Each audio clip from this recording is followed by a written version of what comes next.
So this bill was originally House Bill 1005, all right? It was co-authored by Ed Clare from New Albany. With these vouchers, what it does is it's gonna take money from the taxpayer. Any taxpayer in the state of Indiana is gonna pay for these private school vouchers. Now these vouchers are gonna be used to take your kid to a private school. Because in Indiana, they have what's called a school choice law. In that school choice law, it means that the money follows the student. In this current session, they're trying to raise that limit to where you can get a 90% voucher to go to a private school in a family of four of $145,000 of income. What that means is all that money should have gone to public schools.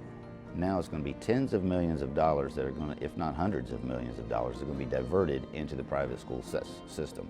Now, some people might say that's okay, that's fair, but it's not fair because the vast majority of Hoosiers don't even have a private school in their school district. So that means the people living out in the farmlands and places where there are no private schools will not have that option, but yet they will still have to fund those voucher programs through their taxes.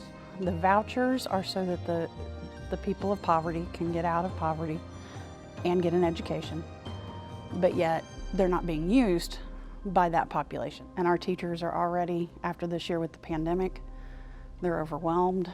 We've got people that are early retirement. I don't know that they would have gone out this year, but they're ready now. We're not valued at the state level.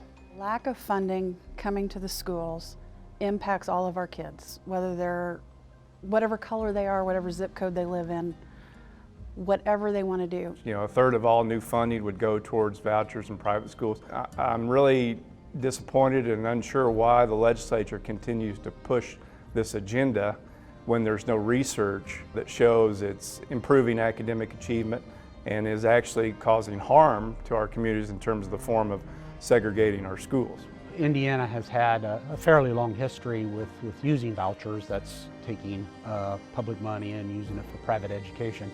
But this year it looks like the General Assembly is really interested in accelerating that to a great degree.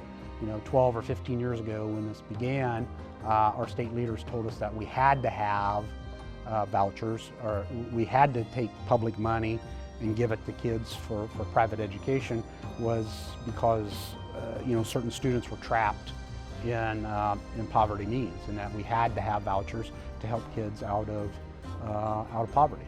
They've redefined the definition of poverty to include, you know, $145,000 for a family of four, and you know, that just seems like it's a long way from true poverty. So many people assume that state leaders have their best interests in mind, and I don't think that's the case with this one. Call your representative, okay? If you're in this district, call Chris Garton, call Ron Grooms, call Rita Fleming, Karen Engelman, and in New Albany, of course, Ed Clare. Let them know that you're not for this, and there's absolutely no reason for it. Call up there. Call up to Indianapolis, leave your name on the list.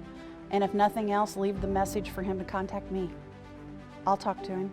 Well, I would ask our community to call their state representatives and state senators, especially their local ones.